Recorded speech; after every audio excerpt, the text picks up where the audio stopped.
Perfectly done, just like in Wayne's World. All right, everybody, welcome to the Friday night hangout with Android Coliseum. It is January 11th. Where I am, it's 11 o'clock, and we're across Canada, so we have a variance of times here.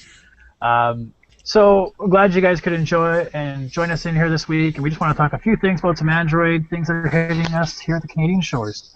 So what I will do while our esteemed Sylvain is putting some links out there into social media is go ahead and introduce everybody. So I'll start on my far left. For me, it's left.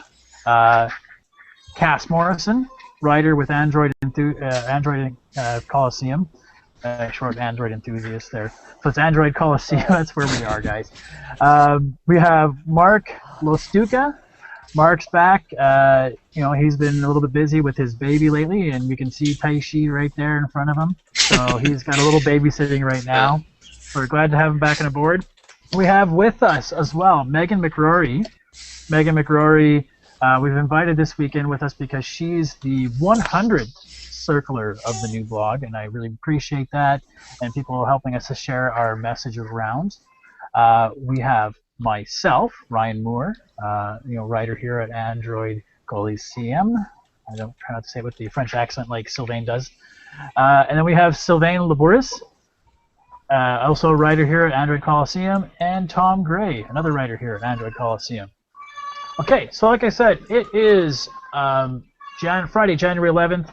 This is Hangout number 11 for this little group, the second with us at this new blog here.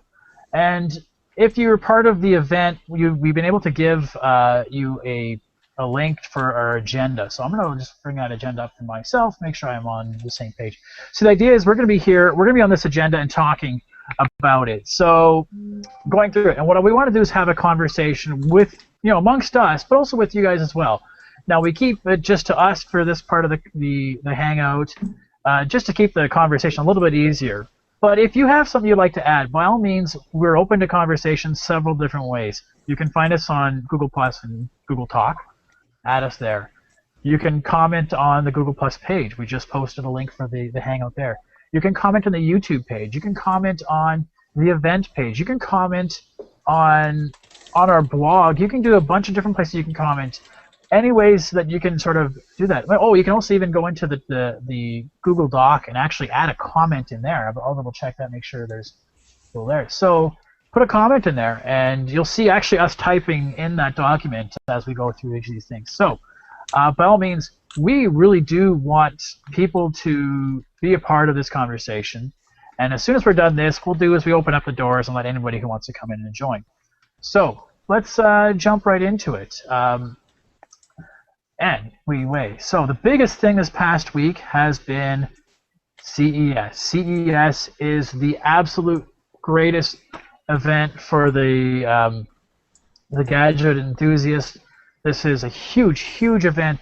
Basically, all we do is we talk about, it's nothing but gadgets, gadget porn galore, a ton of stuff. It's really cool listening to other bloggers who are actually there. And one of these days, I'm gonna get a chance to be there.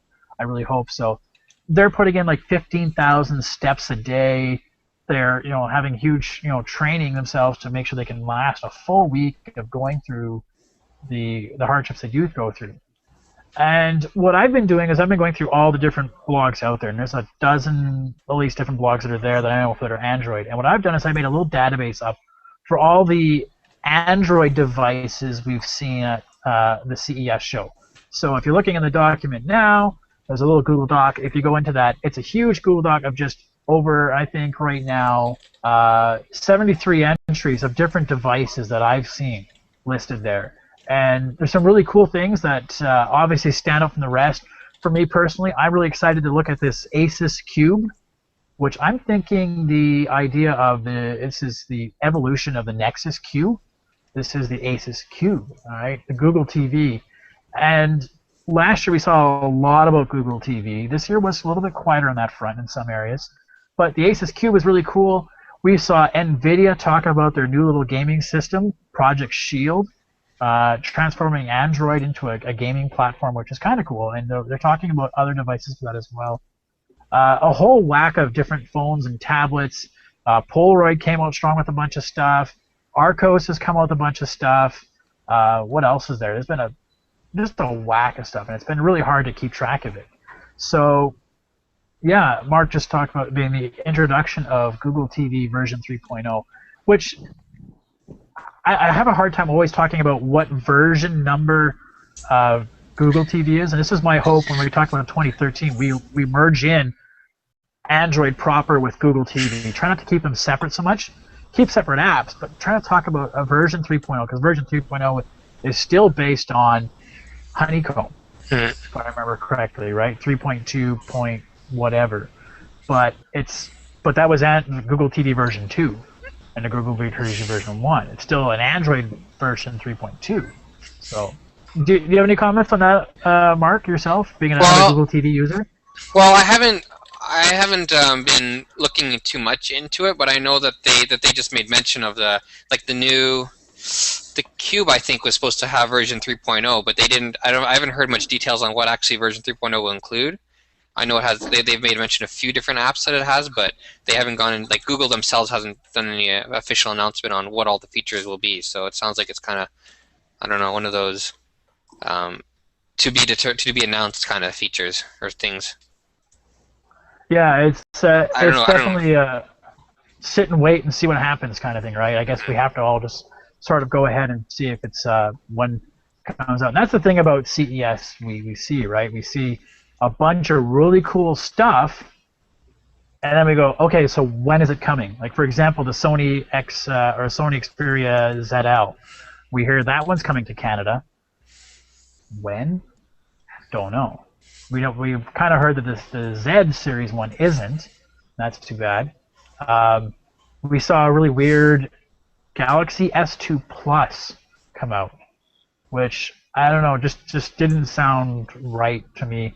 If you're going to make the Galaxy S2 the exact same as the Galaxy S2 that came out, a year and a half ago, call it the Plus, don't change anything, but just give it Jelly Bean. Why not update all the devices to Jelly Bean? And I guess they changed the casing of it a little bit, but I mean, so there's some weird things that are out there. It's just a matter of now we have to sort of sit there and go, okay, now when are these coming out? Like I'm sitting there watching, I was trying to get all the stats out. I couldn't get when the dates were. But that's the point of the CES, is showing here's what's possible, here's what's coming down the pipe, get ready for it. So that's CES. Cass, you had some things you're really interested in watching and seeing. Well, I just wanted to say about the Samsung bringing out the Galaxy S2 on a refresh.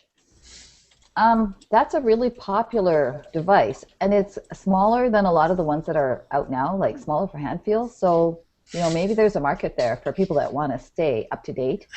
If it's running Jelly Bean now, it may be updated to the next version. So that's why they might do it. And the thing I'm excited about from CES was that OpenXC for Ford. I just bought a Ford because I wanted to have a car that could be serviced locally. I've had a VW for the last 10 years, and I hate having to run into the city to get it done. So Ford has opened their MySync API to Android for development. So what that means is, even though you have a lot of stuff that you can see automatically through your car screens, you'll be able to program by getting an OBE2 dongle and do different stuff with your vehicle. So I'm kind of looking forward to things that people decide to do with that. That's my CES excitement. Yeah, it's interesting. Tom, you had a comment. Yeah, just going back to the Galaxy S2 Plus, I'm wondering, it is kind of bringing back an old device. It's kind of lost its popularity now. A lot of people have moved on. But what if they're going to bring it back as like a cheaper alternative to the Galaxy S3, kind of slip it underneath it for the people who are not willing to drop like $600 on a new phone. Maybe they'll make this one like $450. Here you go. Here's a refreshed model. We bumped up the RAM, tweaked the CPU just a little bit faster this time around, and here you go, right? Who really wants to have like a really old phone when you can have a new one? Again, new software, tweak the hardware. We've seen the HTC One X Plus come out, and they just kind of bumped everything up, you know, a little bit just to make it more appealing, just kind of double their sales for the people like me who are going to go out and buy every phone that comes out, right? Well, and that's funny because like up to the CES, we kept hearing about the iPhone 5 mini. I don't know if anybody was hearing the rumors about that. What was really nice I saw was the Apple guy come out and say, "Stop it, no more. It's not happening." Because yeah, I mean, it makes sense that okay, if we're gonna have the cheaper version thereof, I would much rather them say, okay, here's the S3, and we already have an S3 mini. There already is an S3 mini out there that's coming out. So why have an S2 Plus? Why not just still sell the S2, but put an update out for it? Because the specs actually are the same exact specs, same exact processor, same exact. The only thing is different, is slightly different, is the casing. Everything else is pretty much the exact same. And why are you selling an older device? Why not sell the S? Why not push the S3 Mini? Anyways, I can talk more about that. So lots of cool things about CES. So what we're hoping to see if you guys have any comments about CES, and it was a really hard time to try to keep track of everything that's going on, and I still have to have a few things to catch up on what was going on at CES. There's just a ton of stuff and a lot of cool stuff, a lot of TVs. I get a chance to even look at the TVs that's coming out. I know I'm probably looking down the road for like a new TV myself. I know we've talked about these new TVs that have a smart TV aspect built into it. Personally, I'd rather have a dumb TV with a smart box that I can change the box out every once in a while. I want to buy a TV and leave it and never change the TV for several years. Well, that's me. Okay, so any other comments about CES before we move on? Keep it short and sweet today. Okay, so let's move on. So this past week, one of the new things we started to add with our Hangouts is that I put a poll in this week and say, what do you guys use, or what's your thoughts on this? And we talk about the poll results here on the Hangout. And this week we've talked about the client poll for Twitter. So who's using what versions of Twitter and which Twitter reigns supreme? So let's take a look here. I've got some results. I will bring this up and see if you guys can see this. I'm going to scroll on if I can do screen share on air. So if I do this window, bring it up. You probably can't see us all too well, but the number one answer so far has been Falcon Pro, which, funny, if you go and look over at Falcon widget, is right next to it another, so a little more than a third of you guys are using a Falcon device or a Falcon Twitter client. The next after that would be the actual Twitter app itself, and then we have Plume, and then a variety of other answers out there. So, which is really cool. And why I really like having Android, we have that option. We have the choice of whatever we want to be able to use, and Twitter allows that for the time being. Twitter used to be very, very picky about which apps were out there. So this is the Twitter client usage, and we'll talk about who here uses which Twitter clients out there when we come to our app Coliseum. Okay, so let's keep moving along. So that's one. I'll keep the poll open up until Monday, and I'll do an actual post of which Twitter clients we all use and post and do an actual there. All right, so moving it on. Nexus 7. Mark, this must be exciting to you, and I think Megan, you also have a Nexus 7, don't you? Megan? Yeah. Megan has, yeah, she has her Nexus 7. Mark has a Nexus 7. I don't. Cass doesn't. No. But I have a this is something that we. You have Tab 2.7. I just got Jelly Bean 4.1 recently now too. So this is something that's kind of interesting. This is one of the first real accessories we've seen for a Nexus device. When we talked about the Galaxy Nexus, when we saw the Pogo pins, we were all aflutter. Oh, we're gonna get some cool accessories for this, and they never appeared. You know. So it's been, what, 6-7 months since the Nexus 7 came out, and we're only now starting to see a dock. So it's kind of a pain to see that, but I'm wondering, for the guys who are Nexus 7 users, like Mark, what do you guys think? So yeah, the dock is a good idea. I would prefer it for a 10-inch tablet though versus a 7-inch tablet. But I'm probably not going to get it. What it does show it to me is that probably in about 6 months' time, we should be getting the Nexus 4 Touch, the magnetic one or something. So if they look at like their trend, it seems like they take forever to release accessories. I don't know when. I really want that. I really want the Touch one for the magnetic charge pad for the Nexus 4, though. That's what I'm looking forward to. Oh yeah, a Qi charger. One of the things I kept looking through in the CES stuff was looking for good Qi chargers, and I can't remember the guy's name, Fernando, something, who actually has a YouTube account that he does a lot of reviews. He was there and he showed a really cool couple of companies out there. So I'm trying to find one as well that are really cool because, I mean, we never saw any official accessories come out for the Nexus or the Galaxy Nexus. Mm-hmm. So far for the Nexus 4, we've seen the bumper. But other than that, not much. For the Galaxy Nexus, didn't the dock come out? Did the actual dock come out? Because I remember seeing it one time somewhere, but it was sort of rarer than the Nexus 4, I think, in terms of availability. Yeah, I remember seeing a lot of talk about it and seeing it. Whereas the Nexus 7 dock, it looks like it's actually 2 to 3 weeks it's going to be starting to ship. So that looks like it's coming out soon. Mark? I think Samsung has been a little bit better when they provide Nexus accessories, because you can usually find, like, I don't know about Canada, but if you go to US, you can usually find them on the US Samsung site. You can find all those accessories. So that's what Samsung's a little bit better, but you have LG now and you have Asus that are trying to release them, and they may not be as punctual. So who knows that? So Megan, your thoughts as a Nexus 7? You're new to the Nexus 7. Getting an accessory for it. What do you think? I really, really want to get a case because the screen is just shit and it's popping out. Oh. I've got two of them, and they're both popped. One was popped out of the box. The second one popped within a month. Now, when I bought mine, I noticed that if you touched it in a certain area, it had a little bit of a flex and give. Left side of the screen here. It's actually an issue. If you look it up on the internet, it actually is popped right out of the sleeve. You can push it down, and it'll actually, if you push hard enough, it'll actually make the screen flutter. And I think it's actually a disconnect from the screen because my screen actually flutters when I'm using it. That's not good. I want to see some efficient cases that will protect it, to say the least.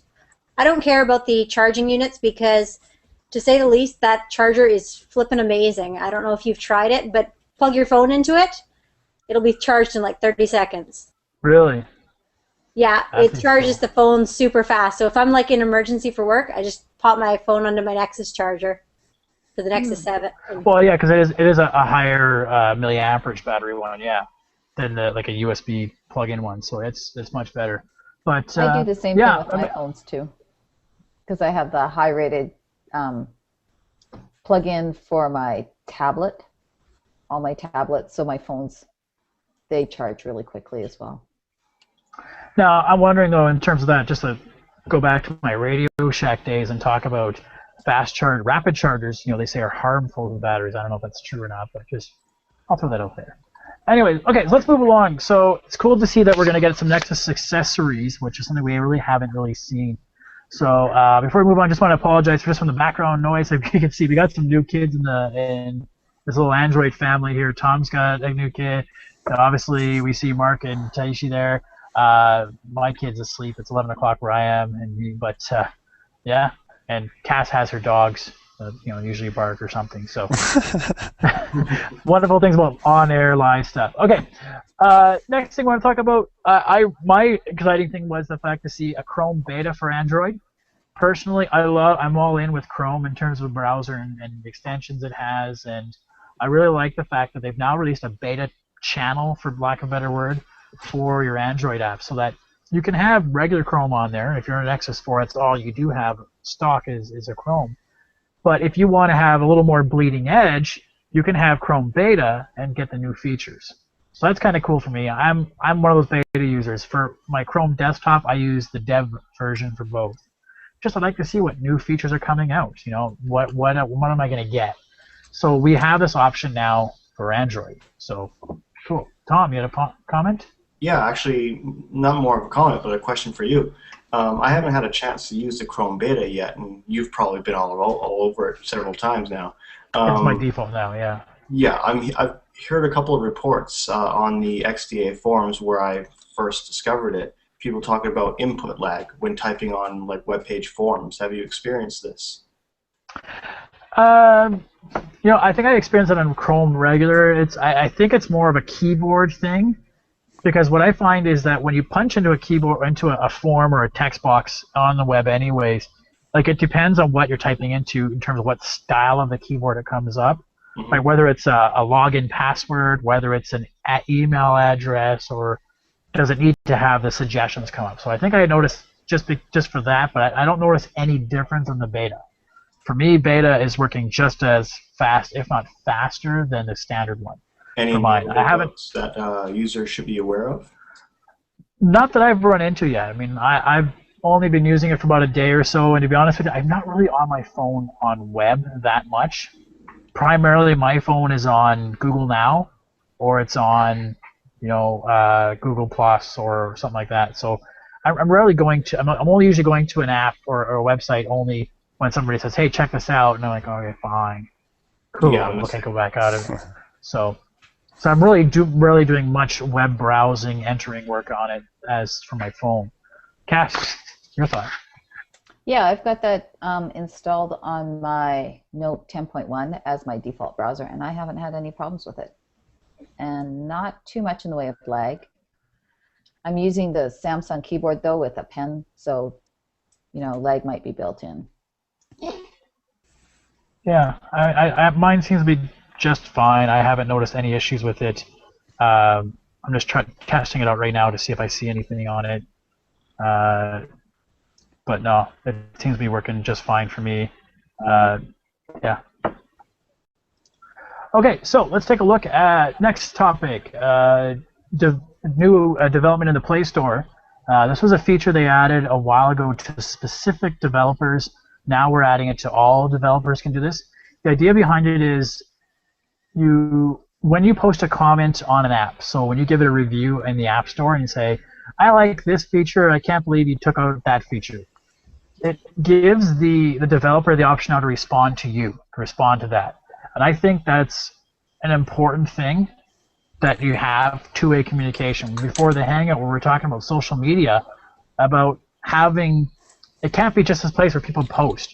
You can't just go to the Rogers website and just post and write complaints or whatever. It's got to be a way that they can write back and say, okay, this is what we're going to be doing to fix it.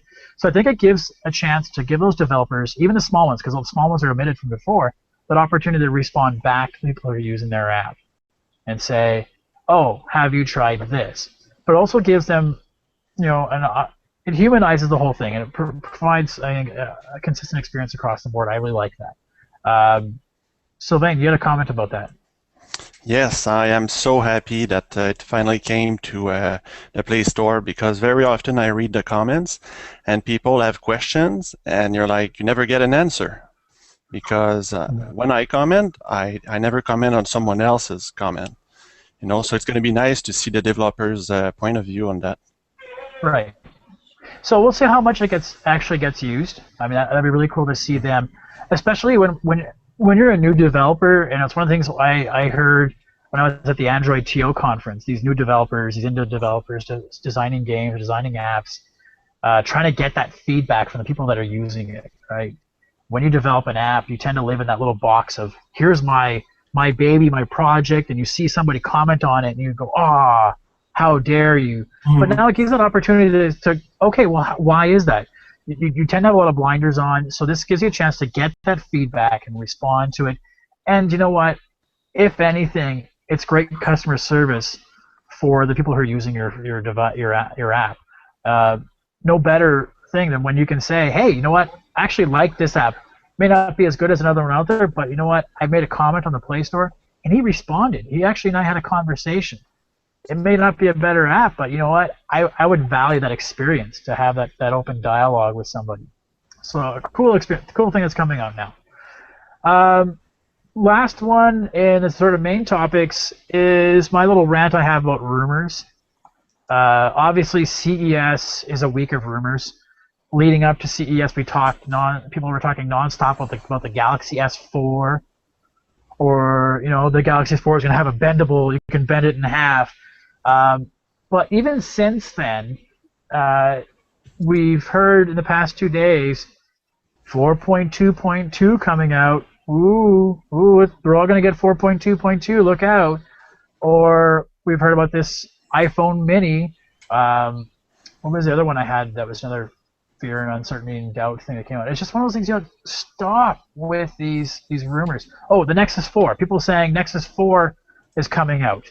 Or sorry, it's stopping production. This Nexus 4 is stopping production because they're moving to the Nexus 5 already.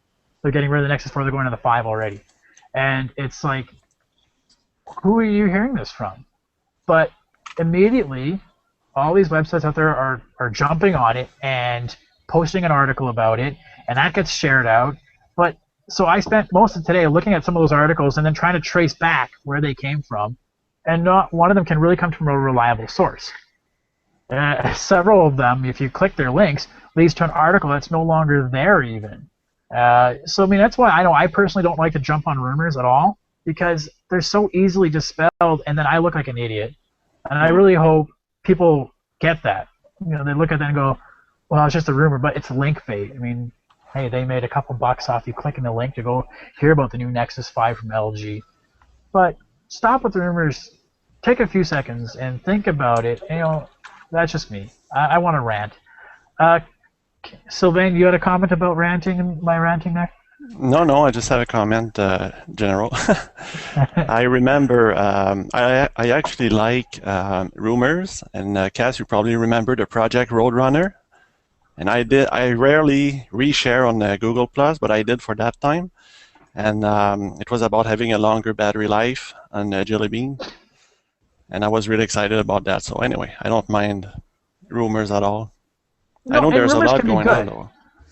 Yeah, and rumors can be good, so long as that they have some modicum of the truth from somewhere. For example, the 4.2.2 rumor came about because somebody took a picture of an in-the-box Nexus 4 and it said Android versions at 4.2.2. One picture on the internet. And everybody jumps all over it. It wasn't like, remember when Vic Gandotra posted a picture of when he was at some place, and people were like, hey, wait, the EXIF data says it's from his Google Glass or whatever it was. Hey, this might mean something. This is, one picture of Tom saying it's for, I saw it was from Brazil, and I saw it was from Malaysia, then I saw whatever. You know how easy it is to fake that out and change your build prop to say Android 5.9 or something? I don't know. But do you really think Google would let out the Nexus 4 with 4.2.2 to another country before telling people it's going to happen? Do you think it accidentally leaked? That's just... You got to test it somehow, right? True. No, I mean, you got to dare to dream, I don't know. It's one of those things. Because they shoot off like wildfire, and everybody takes them as the Bible, right? Oh, that's got to be the word. I saw it on a blog. It's real. And then they tell their parents, and then their parents go off and tell at the next coffee shop meeting that our TVs are going to have 360-degree view. You never know. But anyway, that's just my rant for this past week. So let's move along here. So Tom got his Nexus 4. So that now makes 3 of us here in the blog that have a Nexus 4. And he recently posted up his little quick review of the Nexus 4. I still have to do my full review on it, and I promise you I'll try to work on it this weekend. But Tom, go ahead and give us your impressions on it. Yeah, so I posted my 24-hour first impression review. Of course, it wasn't extensive because, let's face it, it was 24 hours. Right, so, I mean, my first impression, if you haven't read it, is good and bad.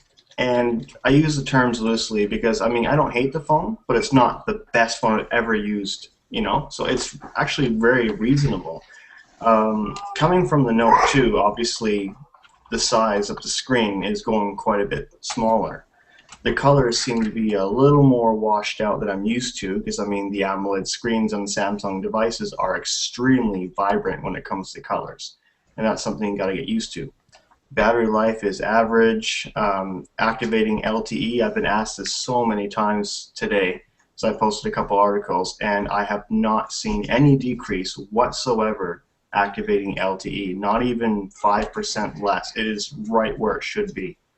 One of the features I really did like, and you have to root your phone for this, this is part of a CyanogenMod, and when I'm going to give this to my son and let him play, obviously you see the bottom buttons down there, so if I launch a game, you know, he's just going to hit the home button, back button, he's going to go through my contacts and start drunk texting my friends, right? So there's a little option here where you can hide your bottom buttons. So I can drop him into a game, and now the home button, everything is no longer there. So I can put like a pond or interactive fish, and there's no way he can get out of that application. I've removed those buttons. So it makes it totally safe for him. I mean, that's a huge plus for me, having my almost 1-year-old child say, here, play. And I can walk away knowing that, you know, he's not going to start texting me. You can hear him in the background. He wants your phone. Yes, he wants to come see what's going on. Anyway, so that being said, I mean, back in my iPhone days, the glass back and front kind of scares me. Yes, it's beautiful, but if I drop this, I know it ain't coming back. I know that, right? So, I mean, Mark and I were talking about this earlier, and that's where your accessories are really going to shine. You know, I have docks all over my house. You guys see the accessories I have. I got docks everywhere. Sorry, guys. And so, I mean, it's a good phone. Is it the best phone I've ever used? No, it's not the best phone I've ever used. It's the best phone of its price range, most definitely. Would I trade it for the Note? I've actually said yes, because I love the pure Google features of it, and I wouldn't trade that for the world.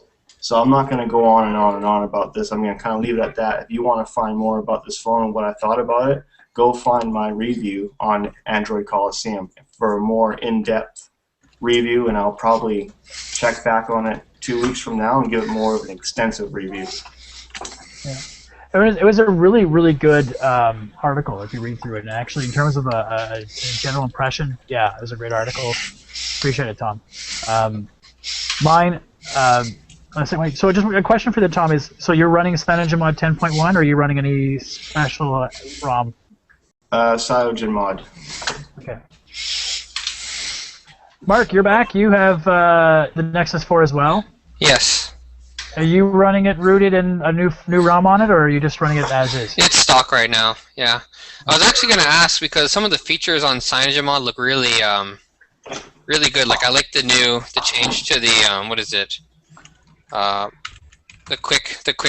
little quick settings one. Yeah, they have like stuff like using the LED flash and everything. They look really nice actually, but obviously since I'm sending mine back for warranty, I don't want to be rooting it or anything. Yeah, no, I had the same issue as you, Mark, where the little tiny like striations in the back of the case. I didn't send it back. I just put a case on it myself. Yeah, they're not so tiny though. Oh, okay. There's probably around 30 scratches in one spot. Wow. And when I talked with the Google support guy, he was like, "It sounds like it's a manufacturing problem. Like it's maybe the screen is, the backing isn't flat. It's maybe sticks out a bit too much in one spot, but." You can't see. You can really only see it if you actually look at it. Like I tried to take pictures of it, but the flash is, flash doesn't work very well. And I just got I had originally ordered a best skin ever, so it's like an invisible skin that goes on, and I had it for my Nexus S for a while, but and it works great. It actually adds, because I was worried about the Nexus S with the slippery back, and it works great. It makes it nice and sticky. And I pre-ordered the screen, the back cover for the Nexus 4 back in mid-November, and they shipped it to me November 23rd, but I didn't ever get it in the mail. I guess it got lost in the mail, and I complained, and they ended up sending me a new one just in the beginning of January, and I just received it today. But I wasn't really willing to put this screen or this back cover on one that was this scratched up already from just putting it on the desk, right? Like I put it on the desk, and then I maybe maybe like push it a bit or something, and then I look out and like now it's got like 1 million scratches in one spot. So it's almost like, you know. Well, I ended up getting one of those TPU cases. I can still see through it and see the nexus and the glitter, but it hides my scratch for me. That's a good one, yeah.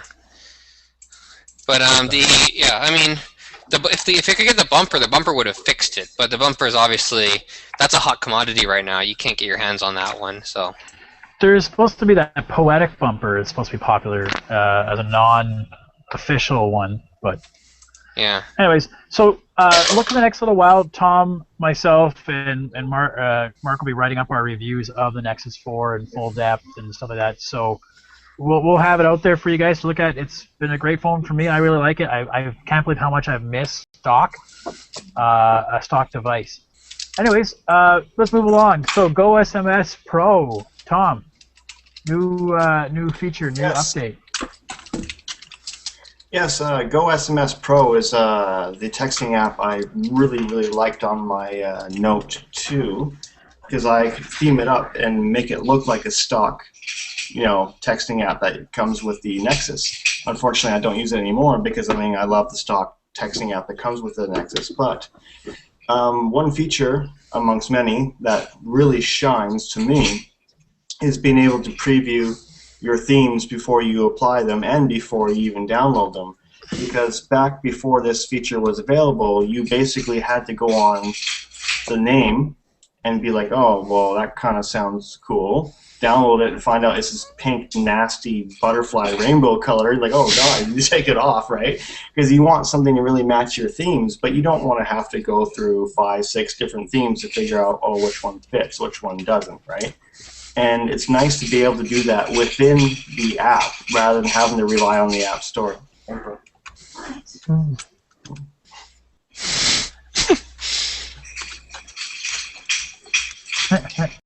Kids love noisy stuff. Awesome stuff. Unfortunately, it's on air, too. No worries.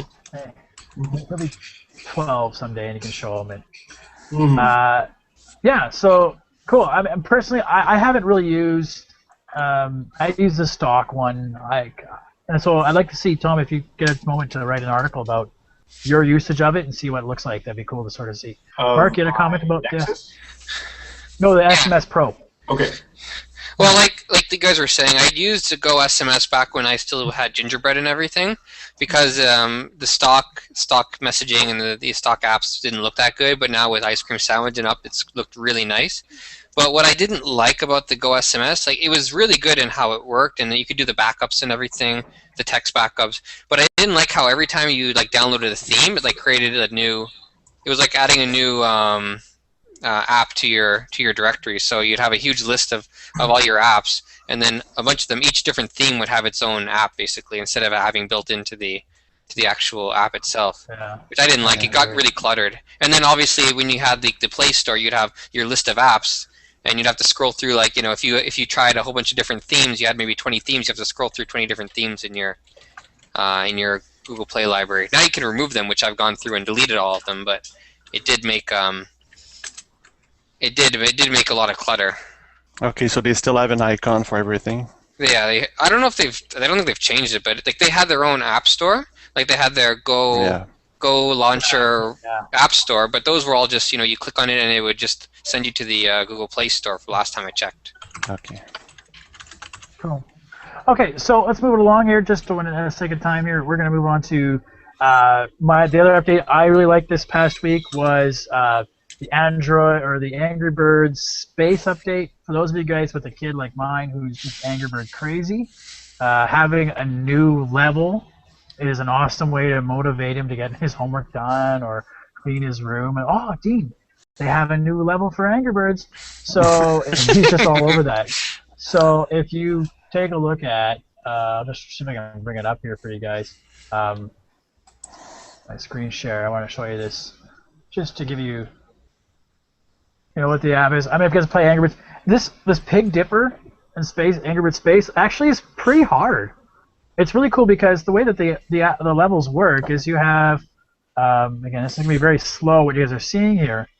So you have gravity pulling down your bird to the core, but as soon as it hits water, it pushes it away from the core because it uses the buoyancy of water.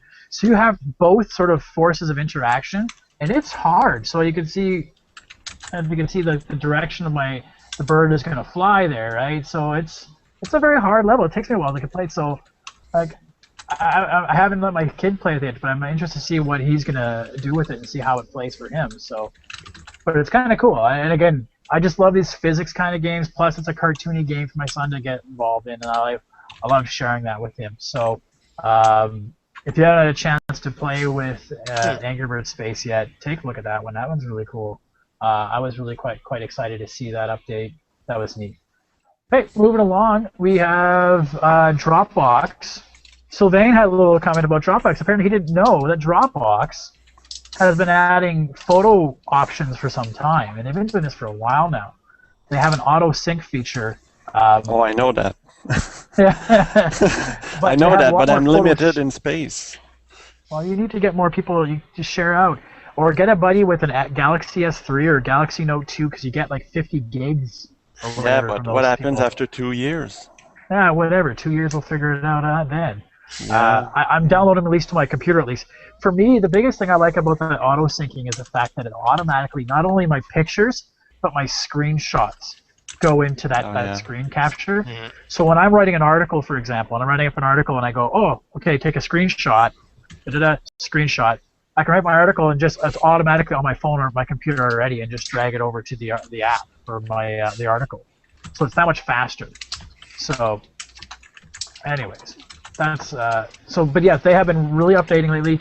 I'm running the Dropbox beta right now that you can go and request to be part of. I think you just download from their website, and it's got all the new features. And they're really heavily going into managing photos on that piece. So much so, very much like if you guys remember me talking about Minus. Minus was a very good cloud option. It gave you 10 gigs for free automatically. It did auto syncing as well. It didn't really have a great computer end of it. Yeah. But it was mostly about photos and albums and sharing and whatever like that. So. But why is Dropbox moving away from just files? They're not. I don't think they're moving away from. I think they're just adding to, because they recently crossed that million or 10 million mark, right? So they realize they're a big player. So they're just adding more features to it. I think it's more. Okay. Cass, your comment on Dropbox? Well, just that I think that since they linked up with Google Plus and you could automatically upload, that was sort of the first move that they made. You know, as soon as your photos started automatically uploading, you knew they were they're putting themselves in the position of being file sharing, only a little more private than putting it on other sites. Yeah, and I think they were the first cloud option to build in an automatic updating or automatic syncing for photos. So, Mark, you had a comment. Yeah, the instant upload with Google Plus works well, but it only works well if you have people who are on Google Plus. There's a lot of people who still aren't on it, and like I was saying earlier, my wife, she wants to share pictures that I take on my phone, and they get automatically put in the Dropbox, and then she can create a folder, and it sits on your desktop. You can create a folder, and then you can share that folder with someone by email or some family, and then you can keep adding more pictures to it from the instant upload, and then you can just keep sharing that folder, and then when they go to that link, they'll get a whole bunch of new videos and pictures, and it actually works really well for not just for people who are using like really tech savvy, but it works for people who aren't that tech savvy, who don't really know what to do, and it gives them a nice display that's easy to use. You know, you open it up on the web browser if you're not a user, and then it sees it all there, right? So I mean, it gives a good way to take it from the picture on your phone to someone else that you want to share with without going through a social network site. Yeah, and I think you know, and Megan's writing in a little chat group there talking about, you know, Google Plus also has that for their instant upload. They do have a way to instantly share and give public links out there if you want to do that for specific groups, and it's easy. It's not that hard to do. However, I think the people that are non-Google Plus users tend to be scared off as soon as you give them a Google Plus link. Personally, that's what I found. I can't send my mom a Google Plus link for my instant upload album that has this or that. She's whereas I can just take the Dropbox folder and say, "Here's a link, click it." Sometimes, and she's a little like I don't know. She kind of thinks Google's gonna steal her soul or something. I don't know. Well, I've never been a big fan of the of Picasa, how they organize it and set it up. I find it some kind of confusing sometimes, and the link they give you is super long unless you can condense it and everything. So Yeah, and you I've get a had trouble. DB link for Dropbox, right? You get Yeah, a DB so I mean, whatever.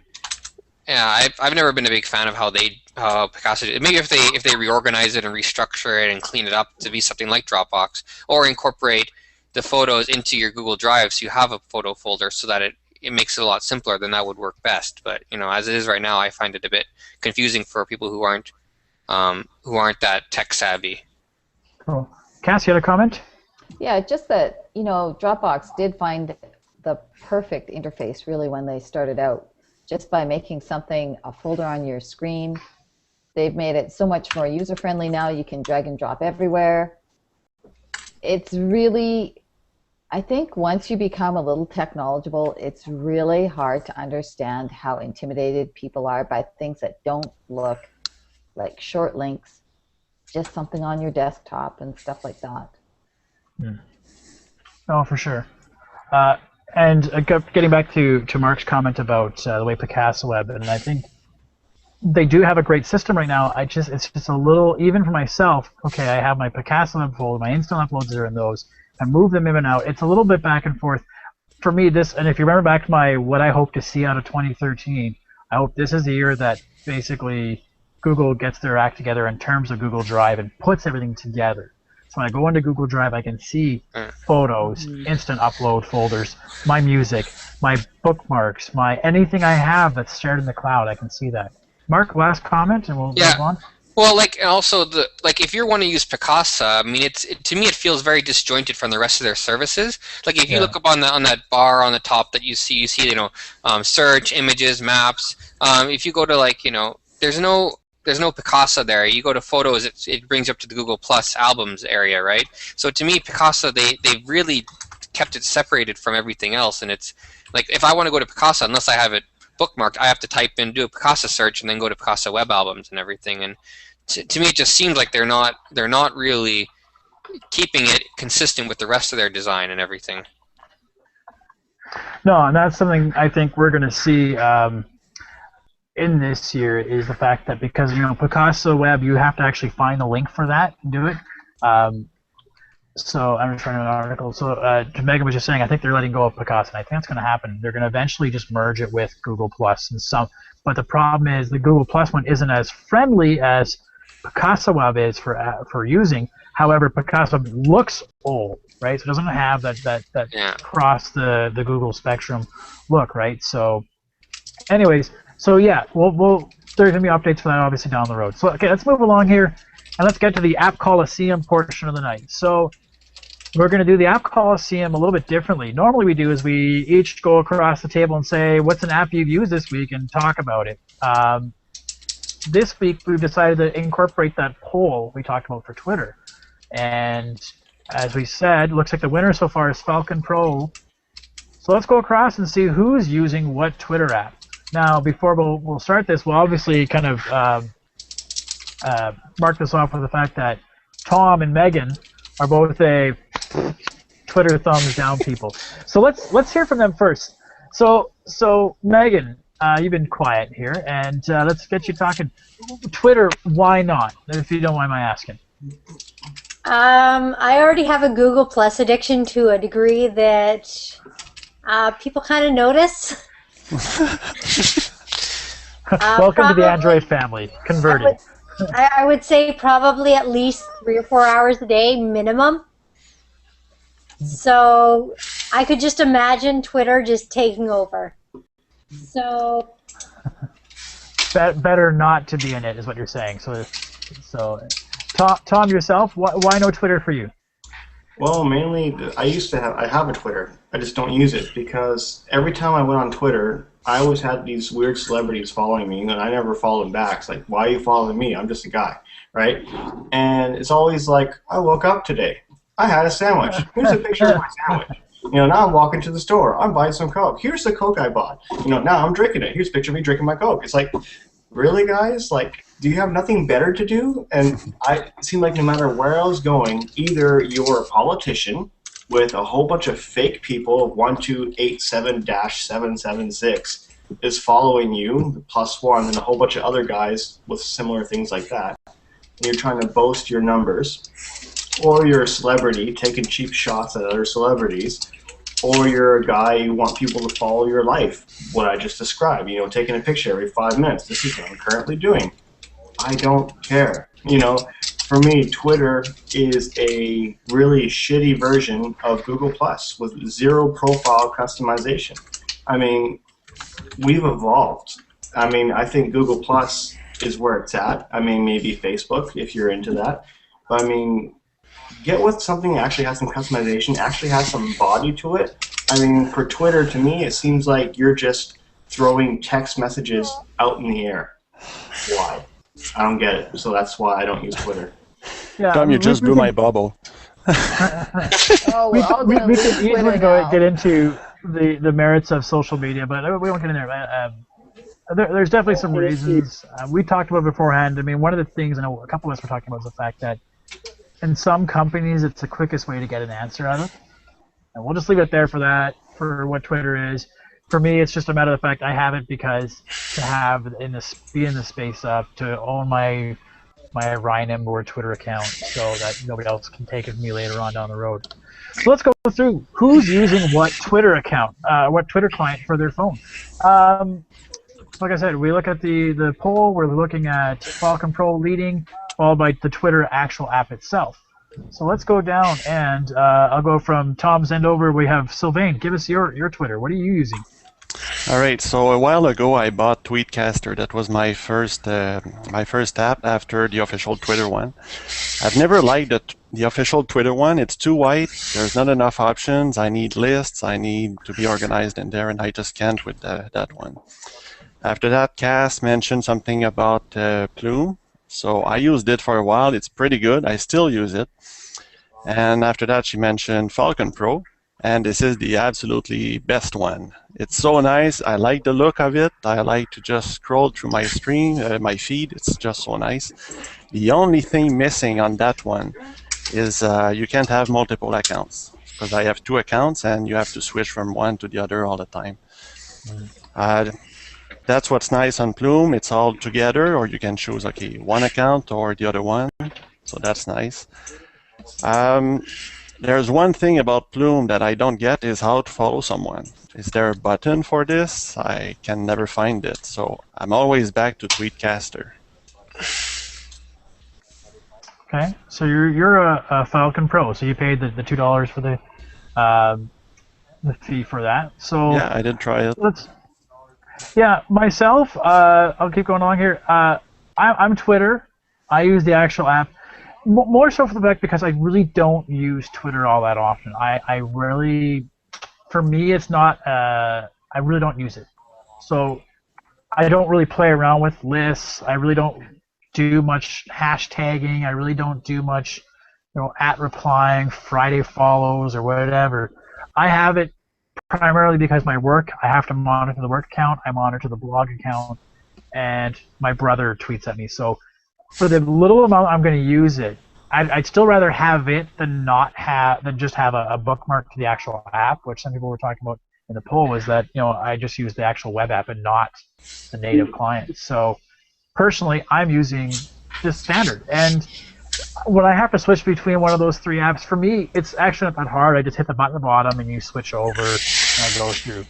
It still notifies me of action on any of the 3 accounts. So if anything pops up on any of those 3 accounts, I get a Twitter notification. So if I was more into it, I might look at something different. But for me, standard is best. Okay, yeah. Megan is anti-Twitter. And Mark, what's Mark using these days? So as Sylvain had made mention to, I use Plume.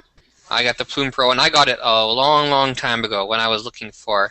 And what I was looking for at the time was a Twitter app that looked nice. It had a dark theme to it, and it had a good widget for the home screens. It was one of the only ones that actually had a scrollable widget at the time, unless you had one of those what is it, Colorize, or one of the widget specific ones that just did to Twitter. I used But I use a Plume because it actually had a good one, and they've only done everything better since then. So they've revamped it a few months, maybe it was like half a year ago. They revamped it to follow the ICS, the Holo theme. So it scrolls really nice. They've also included Facebook into it. So if you don't want to jump between different apps to look at your streams, you can have the Facebook in there as well. I find it really well organized. And as for Sylvain's comment about following, yeah, it's a little bit harder to do, but you have to click on the person's profile. You have to show their profile, and then you have to click on the little 3 dots in the top corner, and then hit follow from there. Thank you. I might switch now. Yeah, you can follow from there, but it does have cool things where you can add different coloring for different people. So you can, if there's some people you like to follow, you can have different lists, or you can have saved searches, and you can set them up as essentially different tabs that you can side scroll between. And it has a really nice tablet optimized app as well, so you can have multiple different columns. So I just think it just really looks good. It does what I need it to do, basically, and I don't use it that much, but I do use it for some chit-chatting with customer support people, because it really does work. Twitter works great for getting responses from them quickly. Cool. Okay, so Mark's Plume. Okay, so let's go last but not least. Cass, what are you using? I am using Falcon Widget. After I told Sylvain about Falcon Pro, I was looking at it. It doesn't have a widget, and the Falcon Widget is free, and I really like it. I am like Mark. I got into Plume because it has such a great widget, scrollable and all that stuff when no one else had that. And so when I looked at Falcon, I thought, no widget. But I got it anyways, and then I downloaded the Falcon widget, not realizing that it was a separate app. So the thing that the thing that I really like about it is that when I tap on a link, it does bring up the web page. Like if I tap on the widget, if I tap on a tweet, it brings up the web page. It doesn't just sort of go to a scroll. And if it doesn't have a web link on it, it shows all the history of the comments that are available for that particular tweet. I use it sort of for some customer service stuff, but I also use it to track RSS feeds and stuff like that. I probably read my Twitter account as much as Google+, even though I have a lot more,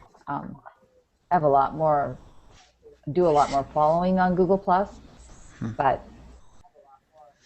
I like them both. Okay, so there we have it. So basically, again, a wide spectrum of different ones out here. So we go from Falcon Pro, Twitter, Plume, and then Cass using Falcon Widget. So a good selection across this space here. So maybe we'll do this week as well. We'll do a little article about why we used that client for that social media. And it's what I like about it is that, hey, it's Android. We have those options out there. I remember looking at a couple of years ago, looking for the various different ones, and I used to be big into Twitter. And, I used to use it a lot. And I used to make sure I go through my entire list. Now I don't even bother because primarily most people I had on Twitter were websites or companies, and you know what? I now follow them on Google+. Like Megan, I'm pretty much all in on Google+, and that is my social media of choice. If it wasn't for work, I probably wouldn't be using any other thing but Google+. So that's me. But again, social media is whatever you want it to be. So you guys can use whatever apps you want to use. Here's the ones that we're picking. So basically, that's the topics we had for today to talk about the different things. So I'm just doing the last little link on our Google Plus page. So Cass Morrison's pick. Do I have you in here, Cass Morrison? App Coliseum. So we're using the hashtag App Coliseum for our app choices, and hers is Falcon Widget. So that basically comes down to the end of our show. So what we're going to do is we're going to turn off the on-air portion, and we're going to have it open up to anybody who wants to join. but I want to just take a moment here and thank everybody for coming out and being a part of this conversation. And let's continue this. Continue the conversation, because that's what our social networks are for. So use our Twitter. And hey, Android Coliseum, we have a Twitter account, twitter.com/Android Coliseum. I hope everybody here is following Android Coliseum, right? I can go check right now to see if you guys are following us, because I'll follow you back. I don't use Twitter. If you don't use Twitter, we are on Google Plus. Obviously, Google Plus is I think all of our favorites networks.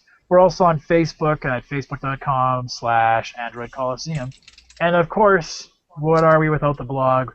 www.androidcoliseum.com, where we try to bring you not so much the news and the latest news and stories about Android, but more the lifestyle issues that are going to come up with here in Canada that we have. So what are the stories that are going to matter to an Android user? And we appreciate you guys for chiming in. We passed that first milestone of 100 circlers on Google+. And again, thanks, Megan, and thanks to anybody who's shared our little group across the web. I think it gives us the full reason of why we're here, and we appreciate that. Okay, so thanks much, everybody. We'll see you next week if you don't comment on the blog before then. Good night. Right.